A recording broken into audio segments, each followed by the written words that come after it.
everyone. Thank you. For those of you who've seen me present before, I'd say, don't worry, I only have 6 minutes. We're going to talk through mobile, first of all. It's been something I've been championing quite a lot over the last couple of months, simply because it means so much to people in Asia Pacific in particular. And because we only have 6 minutes, we have to be very targeted, very focused. And it's going to be much more of a sprint rather than the bar chart marathon that researchers sometimes subject you to. And we're going to take inspiration from aviation. You know, pilots have very complex dashboards. Marketers are getting more complex dashboards by the day too. But they have 6 basic instruments. The idea being that, according to UX theory, beyond the number 6, you're splitting your attention across too many things. It becomes counterproductive. So what we're going to do today in these 6 minutes is cover 6 slides that give you 6 recommendations, at which point Thomas is going to come on and kick me off the stage. So let's go. The first slide out of our 6 is a bar chart, of course. I'm a researcher. And it's an attitudinal statement, and the statement is, my mobile is my most important piece of technology. We've got 3 markets in Asia here, Thailand, South Korea, Hong Kong. Very different markets. All of them agree with this statement. In Hong Kong, for example, we have on average 9 devices per household. And yet people still find the mobile is the most important to them. So that's insight number 1. Insight number 2 is we are way ahead of the West when it comes to mobility. We adopt mobiles faster, we own their devices, and when you ask people in the US or the UK or Australia, who think in a very Western way, is mobile your most important, it polarizes them. Some say yes, some say no. In Hong Kong, we know what our best device is.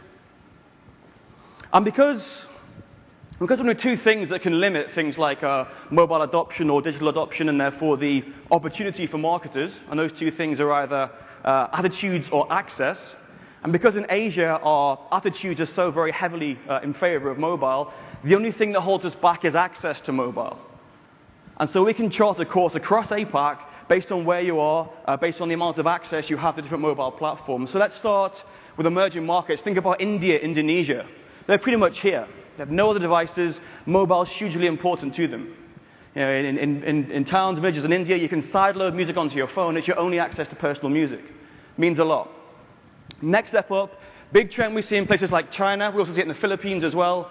Android comes along and they partner with local handset brands. You know, Huawei, Xiaomi, Lenovo, also Cherry Mobile, and they rapidly reduce the cost of smartphones. So people go from cheap mobiles to cheap smartphones, usage grows quite dramatically. Number 3, the only thing holding these guys back here is the cost of data. So when you get better access to Wi-Fi, when you get all-you-can-eat data, that goes up as well. You use your phone even more. And then finally, you're just waiting for the next app. So it's these growing ecosystems which will enhance and allow more mobile usage. So that's our APAC growth trajectory, if you like. And because mobile can do so many things for people, because we have these attitudes, you have to explain them. And the explanation is pretty much here. The mobile is the ultimate utility device. You can do so much with it. It can meet so many different needs for consumers. And therefore, it's a very, very flexible tool for brand building, is insight number 4. What do we mean by that? We're not just talking about content marketing. We've been describing this as brand extensions. And the reason we've been calling that, because it's a brand saying that, maybe I'm a baby care brand, and I create products which help. It's putting me off.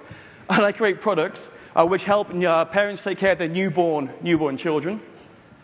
And so I can create apps which do the exact same thing. Apps which will tell you what sort of cycle to put your child into. Apps which will tell you if it wakes up and it's crying in the middle of the night, whether to burp it or call an ambulance. So brands are producing apps which are very, very close to their brand promise. They're delivering it in new ways. And that's the power of mobile. There's also a threat. Check that out for a funky build. Go PowerPoint. There's also a very real danger. We're talking about showrooming here. And because we're very quick to adapt mobile, we find that almost half of mobile users in Hong Kong have already used their mobile phone to showroom, which is researching products whilst they're looking at them in a store to find the best price. And the issue here, of course, is that if you don't get on this quickly, your competitors will, and they will kind of showroom your customers out of your stores. Okay, so there are 6 slides. What are our 6 recommendations? First insight was about how important mobile is. So the insight there is you can't ignore it. We're not saying mobile is the only device, the only option, but you have to think about it. You have to assess it to say yes or no to mobile rather than ignoring it entirely. Insight number 2, we're way ahead of the West. This basically means you cannot import your mobile strategy. It has to be local. have to think about your target group, which is pretty much insight number 3 as well. The growth trajectory here in APAC is very, very steep. In China, we've seen double-digit growth in smartphone ownership for years now. So you need a very detailed understanding of your target group to assess and work out the best strategy. Insight number 4, we said mobile is the ultimate utility device. I mean, it's a long tail of needs. Therefore, you need to be very, very focused. You can't do everything. Pick something which is in line with your brand promise, which is pretty much insight number 5. It's all about extending your customer value proposition, meeting the same needs, but meeting it in new ways. And some of the best cases we've seen this morning, they do just that, meet the same needs their brand stands for, but in new ways. And then finally, the danger of showrooming that allows consumers to research or purchase whenever and wherever they are.